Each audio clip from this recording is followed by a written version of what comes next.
इस कहानी की शुरुआत में हम एक रेस्टोरेंट को देखते हैं जहाँ पर हमें निक नाम का एक आदमी दिखाया जाता है और ये आदमी यहाँ पर वाइन पी रहा होता है। तभी यहाँ पर एक लड़की आती है जो कि बेहद खूबसूरत होती है और निक उसे देखने के बाद देखता ही रह जाता है। इसकी वजह से वो लड़की उसके पास से जाकर कहीं दूर बैठ जाती है। अभी हम देखते हैं कि उस लड़की का वहाँ पर बॉयफ्रेंड आ जाता है जो कि उसे प्रपोज करने लगता है। वो लड़का उससे कहता है कि मैं तुमसे शादी करना चाहता हूँ। तो वो लड़की कहती है कि तुमने तो अपनी 3 बीवियों से भी यही कहा होगा, इसकी वजह से मुझे अब तुम पे भरोसा नहीं है। लेकिन अब यहाँ पर इनका झगड़ा होने ही वाला होता है। अभी यहाँ पर निक आ जाता है और वो यहाँ पर बैठी लड़की को छेड़ने लगता है और ऐसा देखने के बाद उसका बॉयफ्रेंड गुस्सा हो जाता है और वो निक से लड़ने लगता है। लेकिन उसकी गर्लफ्रेंड उसे लड़ने से मना करती है और उसे अपने साथ बाहर लेकर चली जाती है। और यहाँ पर बाहर आने के बाद भी ये दोनों आपस में झगड़ने लगते हैं और यहाँ पर भी इन दोनों का झगड़ा चल ही रहा था। तभी निक बाहर से फिर से आ जाता है। अब लेकिन यहाँ पर निक उस आदमी को मारने ही वाला होता है, लेकिन वो आदमी निक पर ही हमला कर देता है, जिसकी वजह से निक जख्मी होकर नीचे गिर जाता है। अब वो आदमी निक को माफी मांगने के लिए कहने लगता है। तब निक उससे माफी मांगकर वहाँ से चला जाता है और ऐसा देखने के बाद इस आदमी की गर्लफ्रेंड बहुत ही ज्यादा खुश हो जाती है और इस आदमी को हक कर लेती है और वो इसके साथ शादी करने के लिए राजी हो जाती है।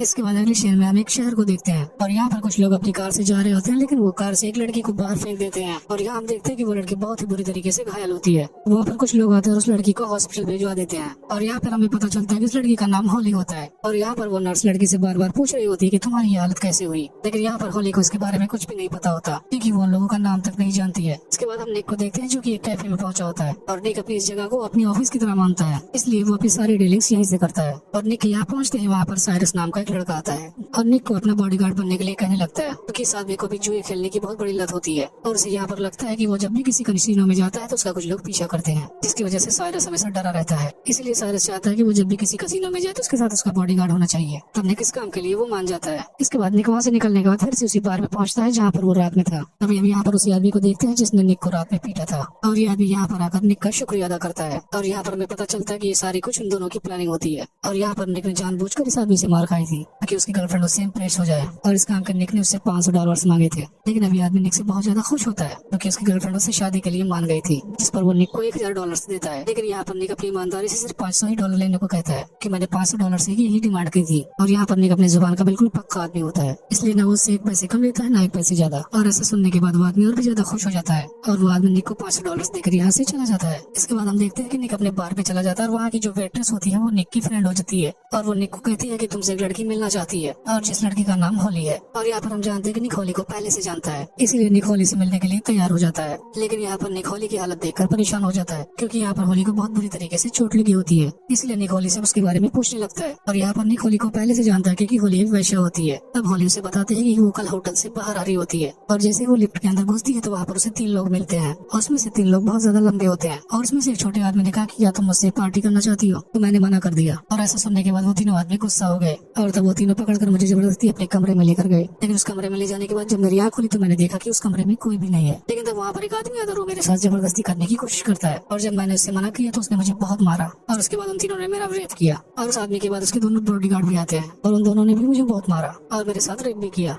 तब निक उस लड़की से कहता है ऐसी बात है तुम्हें पुलिस स्टेशन जाना चाहिए। लेकिन यहाँ पर होली कहती है कि मुझे उनके बारे में कुछ भी नहीं पता, इसलिए मुझे पुलिस स्टेशन नहीं जाना चाहिए क्योंकि मुझे उनके बारे में कुछ भी नहीं पता। वो कहती है कि मुझे बस इतना पता कि मैं कौन से होटल में गई थी, इसलिए मैं चाहती हूँ कि तुम बस उनका नाम पता करके मुझे बता दो और जब मुझे नाम पता चल जाएगा तो मैं खुद पुलिस वालों के पास जाऊंगी। और इस बात को सुनने के बाद निक भी इस काम करने के लिए मान जाता है। इसके बाद हम देखते हैं कि निक फौरन उस होटल में पहुंचता है और वहाँ पर पहुंचने के बाद अपनी एक पहचान लड़की से बात करता है। तब औरत उसे बताती है कि तुम आज शाम को मुझे कैफे में मिलो, तो मैं वहाँ पर तुम्हें सारी बातें बताऊंगी। तब शाम को निक उस कैफे में पहुंच जाता है और वहाँ पर वो औरत भी आई होती है। तब औरत उसे बताती है कि उस आदमी का नाम है डैनी डिमार्को, जो कि बहुत ही खतरनाक आदमी है और वो हमेशा ही अपने 2 बॉडीगार्ड के साथ घूमता रहता है और उसके दोनों बॉडीगार्ड बहुत ही खतरनाक है, इसलिए मैं तुम्हें यही सलाह दूंगी कि उस आदमी से जितना दूर हो सके रहो। तब औरत कहती है कि तुम अगर अपनी सलामती चाहते हो तो उस आदमी के बारे में बिल्कुल भी भूल जाओ। इतना सब सुनने के बाद निक होली को फोन करता है और सबका नाम बताता है और कहता है कि बस यहीं पर मेरा काम अब खत्म होता है। तो होली कहती है कि नहीं, मैं ये चाहती हूँ कि तुम इन तीनों को पकड़ो और फिर इन तीनों को सबक सिखाओ। लेकिन ये सुनकर निक काफी गुस्सा हो जाता है और उससे कहता है कि तुम्हें पुलिस वालों के पास जाना चाहिए। तब होली रोक कर उससे कहने लगती है कि तुम्हें पता है उन्होंने मेरे साथ क्या किया, उन्होंने मेरा रेप किया, उसके बाद मेरे अंदर उसको अपनी गन भी डाल दी। लेकिन यहाँ पर निक उसकी सारी बातों को नहीं मानता और वो फोन रख के वहाँ से चला जाता है। और यहाँ से निकलने के बाद निक फौरन साइरस के पास पहुँचता है और उसे लेकर के कसिनो में जाता है और वहाँ पर साइरस जुआ खेलने लगता है और इसी के पास निक बैठकर शराब पी रहा होता है। लेकिन यहाँ पर निक के दिमाग में अभी भी होली की बातें घूम रही होती हैं, इसी वजह से निक यहाँ से जाने लगता है। यहाँ पर साइरस उसे रुकने के लिए कहता है तब निक यहाँ पर साइरस को समझाता है कि तुम्हें यहाँ पर कोई भी कुछ नहीं करने वाला। इतना कहते ही यहाँ से वो निकल जाता है। फौरन निक इसके बाद होली के पास पहुँचता है और यहाँ पर निक होली को फिर से एक बार समझाने की कोशिश करता है कि उसे पुलिस वालों के पास जाना चाहिए। लेकिन यहाँ पर होली निक से कहती है कि पुलिस वाले मेरी कोई मदद नहीं करने वाले, क्योंकि मैं एक वेश्या हूँ। इसकी वजह से मैं और भी ज्यादा परेशानी में फंस जाऊंगी, लेकिन मुझे कैसे भी करके उस आदमी से बदला लेना है।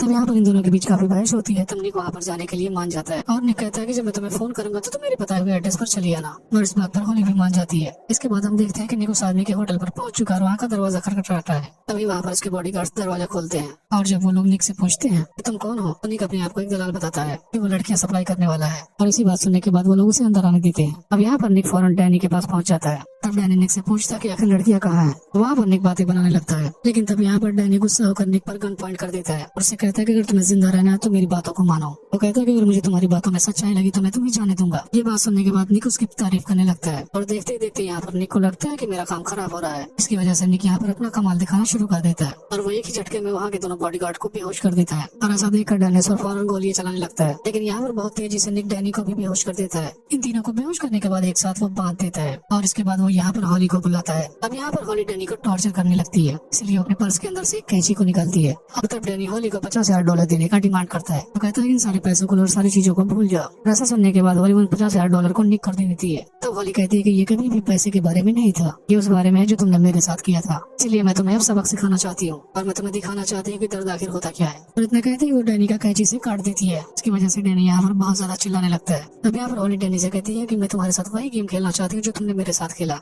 तब यहाँ पर होली डैनी को बहुत ही ज्यादा टॉर्चर करती है और अब उसे लगने लगा कि उसका बदला पूरा हो चुका है, इसलिए निक और होली यहाँ से बाहर निकल जाते हैं। और तब होली निक को सारे पैसे रखने के लिए बोलने लगती है, लेकिन यहाँ पर निक कहता है कि मैंने पैसों को नहीं ले सकता। तब होली निक से कहती है कि हम दोनों को ये जगह छोड़कर अब जानी होगी, क्योंकि इन्हें पता होता है कि डैनी अब इनके पीछे आएगा। तब निक आधे पैसे रख लेते और आधे पैसे होली को दे देते। तब हम देखते हैं कि निक उन सारे पैसों को लेकर एक कसिनो में चला जाता है, क्योंकि वो अपनी जगह को छोड़ने से पहले अपनी किस्मत को आजमाना चाहता था। इसीलिए निक यहाँ पर जुआ खेलना शुरू कर देता है और आज निक की किस्मत भी उसका साथ दे देती है। इसीलिए निक उन $25,000 को $50,000 में बदल लेता है और वो इस चीज को एंजॉय कर रहा होता है। तभी हम देखते हैं कि यहाँ पर साइरस भी आ जाता है और यहाँ पर निक साइरस से सॉरी बोलता है और उसे कहता है कि यहाँ पर तुम्हें डरने की कोई जरूरत नहीं और यहाँ पर कसिनो में कभी भी आने के लिए बॉडीगार्ड की जरूरत नहीं पड़ती। और यहाँ पर हम देखते हैं कि निक साइरस से बात ही कर ही रहा होता है, तभी उसे लगता है कि उसे भी और जुआ खेलना चाहिए। इसलिए निक अपने $50,000 पर फिर से जुआ लगा देता है और वो एक के बाद एक बाजी जीतते ही जाता है और वो जल्दी ही $2.5 लाख जीत जाता है। इसलिए वो आखिरी बाजी जीतने वाला था और अगर वो इस बाजी को जीत जाएगा तो उसके पास $5 लाख हो जाएंगे। इसलिए क्लब में सारे लोग निक को देख रहे होते हैं और यहाँ पर निक इस बाजी को भी जीत जाता है। इसीलिए निक बहुत ही ज्यादा खुश होता है। तब वो साइरस से बताने लगता है कि वो जल्दी ही इस जगह को छोड़ देगा, क्योंकि उसके पास $5 लाख होते हैं और अब वो 5 साल आराम से ऐश कर सकता है। और इतना करने के बाद वो कैश काउंटर की तरफ आने लगता है। तब निक को एक बात लगती है कि उसके पास 5 सालों बाद ये पैसे कहाँ से आएंगे, इसलिए उसे यहाँ पर आज और भी जुआ खेलना चाहिए, क्योंकि आज निक की किस्मत उसके साथ है। इसलिए यहाँ पर निक अब साइरस से कहता है कि वो इतने पैसे कमाना चाहता है जिससे कि उसे दोबारा इस जगह पर आने की जरूरत न पड़े। और इतना कहते हैं निक फिर से जुआ खेलने लगता है और इस बार वो अपने सारे पैसों को दांव पर लगा देता है और यहाँ का सारा माहौल बहुत ही गंभीर हो जाता है। और अब की बार जैसे उसके पत्ते खुलते हैं तो उसे पता चलता है कि वो सारे पैसे हार चुका है, यहाँ तक कि जो वो $25,000 लेकर आया था वो भी। इसलिए हम देखते हैं कि निक बहुत ज्यादा उदास हो चुका है। अब वो वहीं पर बैठकर शराब पीने लगता है और वो अपने आप को बहुत ज्यादा कोसने लगता है। इसलिए वो वहाँ पर बहुत सारी शराबों को पीता जाता है और वो वहीं पर शराब पीकर बेहोश होकर गिर जाता है। और जब उसकी आँख खुलती है तो अपने सामने साइरस को पाता है। तब साइरस उसे अपने साथ जूस पीने को बोलता है। तब साइरस कहता है कि मैं तुम्हें कुछ सच्चाई बताना चाहता हूँ। बताता है कि मैं जगह पर सिर्फ तुमसे मिलने के लिए आया था। साइरस उसे कहने लगता है कि मैं तुम्हारे साथ रहना चाहता हूँ और तुम मुझे अपने जैसा बना दो, क्योंकि मुझे बहुत ही ज्यादा डर लगता है। यहाँ पर निक कहता है कि तुम अभी बच्चे और यहाँ से चले जाओ, लेकिन यहाँ पर इतनी सारी बातें होने के बाद भी निक साइरस की मदद करने से मना कर देता है और उससे घर जाने को बोलने लगता है। लेकिन तभी हम देखते हैं कि यहाँ पर डैनी के भी कुछ लोग आ जाते हैं और निक को पकड़ने की कोशिश करने लगते हैं। लेकिन यहाँ पर निक शराब के नशे में बहुत ही ज्यादा मारता है और वहाँ पर मारकर सारे लोगों को बेहोश कर देता है। तो यहाँ पर 2 लोग और आते हैं जो कि बेबी के लिए काम करते थे और हमें पता चलता है कि बेबी यहाँ का माफिया है और उसकी बात यहाँ पर कोई भी नहीं काटता। इसलिए निक उन दोनों आदमियों के साथ वहाँ पर चला जाता है और यहाँ पर जाने के बाद उसकी मुलाकात बेबी से होती है और यहाँ पर हमें पता चलता है कि बेबी निक को बहुत ही पसंद करता है। और यहाँ पर बेबी निक से कहता है कि इस जगह पर पूरा तुम्हारा ही नाम चल रहा है और हर जगह पर तुम्हारे ही चर्चे हैं, क्योंकि बेबी तुमने $5,000 हारे हैं। और बेबी निक से इतना कहते ही वो कहता है कि अब मैं डैनी के पास लेकर चल रहा हूँ, जो कि अभी इस वक्त मेरे ही अड्डे पर है। उसका कहना है कि तुमने उसके 2 बॉडीगार्ड को बहुत बेरहमी से मारा है, इसलिए मैं चाहता हूँ कि सिलसिले को जल्दी जल्दी मैं खत्म कर दूँ। और हम देखते हैं कि डैनी और निक दोनों एक दूसरे के आमने सामने होते हैं।